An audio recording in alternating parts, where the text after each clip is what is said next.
The sealed book. In omnibus debemus subjexiri voluntatem nostram voluntati divinae.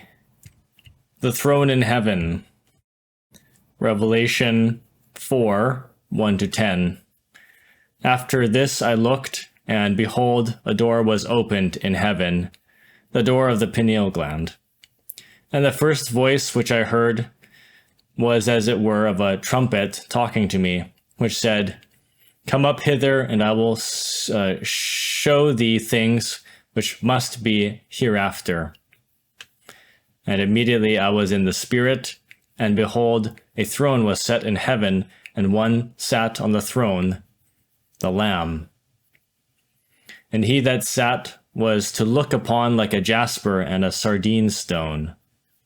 The Son of Man is the son of the living stone, and all the masters are children of the precious stones of the temple. The cubic stone of Yesod is sex. And there was a rainbow round about the throne in sight like unto an emerald. This is the aureole of wisdom. The Son of Man is the spirit of wisdom. And round about the throne were 24 seats. And upon the seats I saw 24 elders sitting. The 24 elders which govern the zodiac, clothed in white raiment, and they had on their heads crowns of gold. And out of the throne proceeding lightnings and thunderings and voices.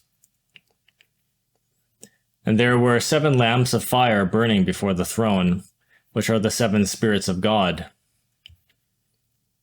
The 24 elders exist in the macrocosm and in the microcosm. They exist above and below, in the firmament of heaven and within the atomic firmament of the human being. The 7 spirits before the throne exist above and below. They exist in the firmament of heaven and within the atomic firmament of the human being. The zodiac exists in heaven and also on earth. The zodiac on earth is the human being. And before the throne of the Lamb, which is as much in heaven as in the human being, there was a sea of glass like unto crystal, the enseminis.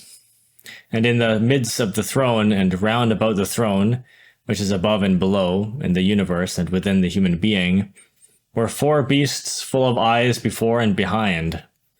These 4 animals are symbolizing the entire science of the great arcanum. And the first beast was like a lion, the sacred fire.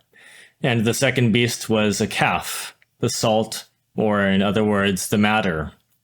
And the third beast had a face as a man, the mercury of the secret philosophy, the enseminis. And the fourth beast was like a flying eagle. The flying eagle represents the air. The philosophical fire must be searched for within the enseminis. In the beginning, this fire is nothing more than a thigh or thigh, and terrestrial exaltation or exhalation incorporated into the seminal steams.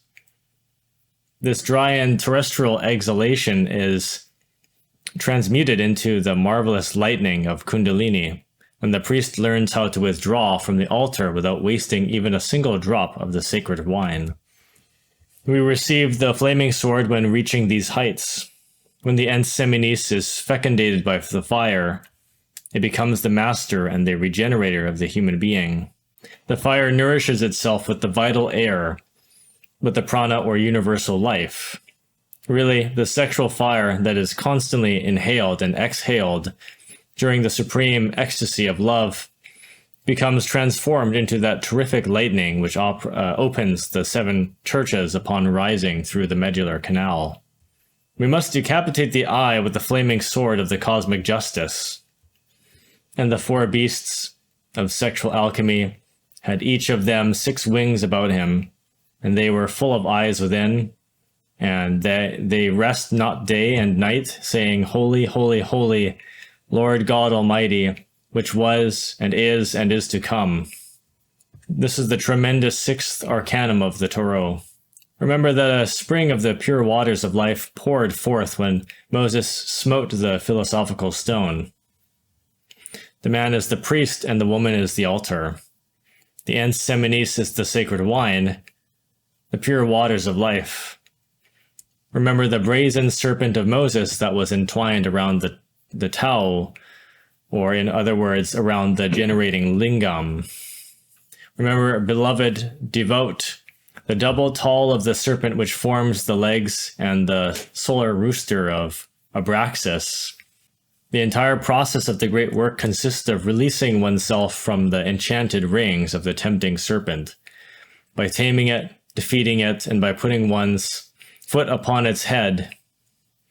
Then it must be raised through the medullary canal in order to open the seven churches. The sixth arcanum is the struggle between God and the devil. It is the antagonism between love and animal passion. The 6 wings of the 4 beasts are full of eyes which watch us above and below. They watch us in heaven and in the abyss.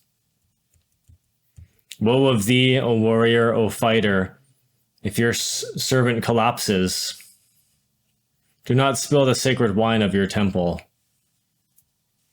And when those beasts give glory and honor and thanks to him, the Lamb, that sat on the throne, which is within the human being and within the universe, who liveth forever and ever. Then the 24 elders within the macrocosm and within the microcosm fall down before him and sat on the throne, and worship him that liveth forever and ever, and cast their crowns before the throne, saying, Thou art worthy, O Lord, to receive glory and honor and power, for thou hast created all things, and for thy pleasure they are and were created. The 24 elders of the zodiacal heaven cast their crowns before the Lamb. This event is repeated in the zodiacal human being.